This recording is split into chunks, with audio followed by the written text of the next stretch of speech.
ग्राम academy school online classes में आपका हार्दिक स्वागत, अभिनंदन। और आज मैंने आपको पहले बताया, पर कई बच्चों की शिकायत आ रही है कि सर नोट्स कैसे बनाएं। तो आज उसका एक रूप मैंने आपके सामने दिखाया है कि आपको नोट्स कैसे बनाने हैं।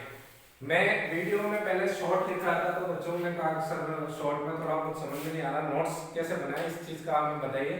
तो आपको वीडियो को सुनकर ऐसे नोट्स बनाने हैं, ठीक है।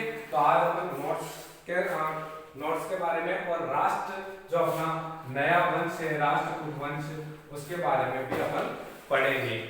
तो शुरू करते हैं। राष्ट्रकूट वंश की स्थापना दंतीदुर्ग, संस्थापक जो माना गया है वो दंतीदुर्ग माना गया है। दंतीदुर्ग ने 736 ईस्वी में कब किया? 736 ईस्वी में इस वंश की स्थापना करी थी। और राजधानी किसे बनाया था? नासिक को। किसको बनाया? नासिक को। अब यहाँ लिखना है, अपने को स्टार लगा के लिखना है, स्थापना दंतीदुर्ग सन 736 ईस्वी और राजधानी कौन सी बने? नासिक बने। अगला पॉइंट वापस स्टार से डालना है। दंतीदुर्ग वातापी के चालुक्य के अधीन अमात्य था, ठीक है। पुराने वीडियो में बता रखा है अमात्य क्या होता है। दंतीदुर्ग वातापी के चालुक्य जो वंश के शासक थे, वहां पर अमात्य था। उन्होंने फिर उसको पराजित करके और अपने वंश की स्थापना की। इस वंश में कुल 14 शासक हुए। कितने हुए? 14 शासक, ध्यान रखना इस बात को। उसके बाद अंतिम शासक चालुक्य कीर्तिवर्मा द्वितीय को पराजित करके, जो दंतीदुर्ग ने क्या किया, अंतिम शासक था अंतिम चालुक्यों का शासक था कीर्तिवर्मा द्वितीय को पराजित करके दक्षिण में चालुक्य की सत्ता को समाप्त कर दिया। चालुक्यों की दक्षिण में जो सत्ता थी उसको समाप्त कर दिया। उसके बाद कृष्ण प्रथम जो कि अच्छा शासक था, उसने एलोरा की गुफाओं के वहां एक सुप्रसिद्ध, एलोरा में एक सुप्रसिद्ध कैलाशनाथ मंदिर का निर्माण करवाया। किसने करवाया? कृष्ण प्रथम ने। एलोरा की वहां सुप्रसिद्ध कैलाशनाथ मंदिर का निर्माण किसने करवाया? तो कृष्ण प्रथम ने। उसके बाद चौथा शासक था ध्रुव। चौथा शासक ध्रुव था, उसने गुर्जर प्रतिहार वंश के वत्स राज को पराजित किया। गुर्जर प्रतिहार वंश के किसको पराजित किया? वत्स राज को पराजित किया। उसके बाद पांचवा शासक है गोविंद तृतीय। गोविंद तृतीय ने गुर्जर प्रतिहार शासक नागभट्ट द्वितीय और पाल शासक धर्मपाल, दो चीजें हैं, दो शासक हैं, इसने दो शासकों को पराजित किया था। नागभट्ट द्वितीय और धर्मपाल को पराजित करके उसके बाद साम्राज्य को मालव प्रदेश से कांची तक विस्तृत कर लिया। इसने मालव प्रदेश से अपने साम्राज्य का विस्तार कहां तक कर दिया था? कांची तक कर दिया था। उसके बाद अमोघवर्ष आया, छठा शासक कौन आया? अमोघवर्ष, जो एक शांतिप्रिय शासक था और इसने लगभग 64 वर्षों तक शासन किया है। कितने वर्षों तक किया? 64 वर्षों तक शासन किया। इसने मान्यखेत को राष्ट्रकूटों की राजधानी बनाया। पहली राजधानी दंतीदुर्ग ने बनाई थी, दंतीदुर्ग ने नासिक, और वापस इसने मान्यखेत को राष्ट्रकूटों की राजधानी बनी, नई राजधानी बनाई।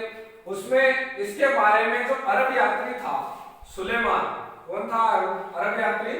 सुलेमान था।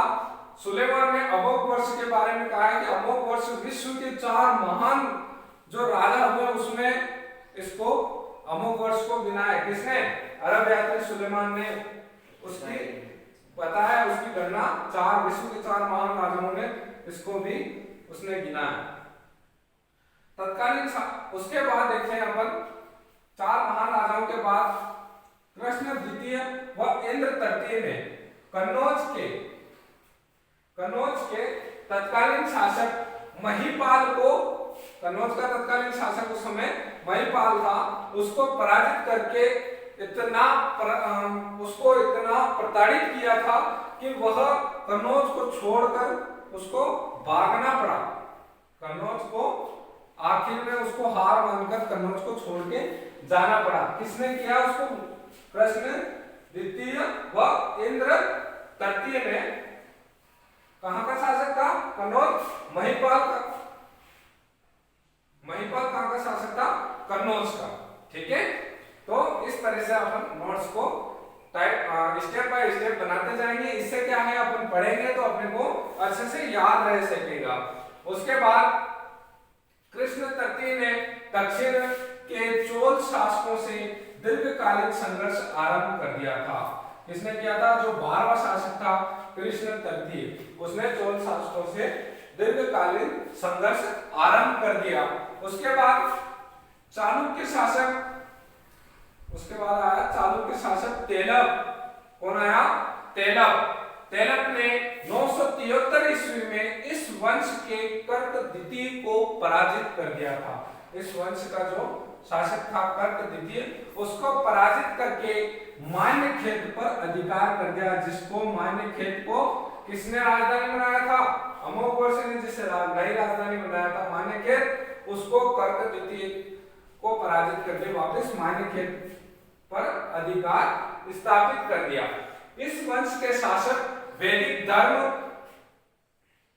धर्म प्रबल समर्थक एवं भव्य मंदिरों का भी निर्माण करवाया। इस वंश के शासकों ने वैदिक धर्म के अच्छे समर्थक थे और भव्य मंदिरों का भी निर्माण करवाया। लास्ट अरबों ने इस शासकों को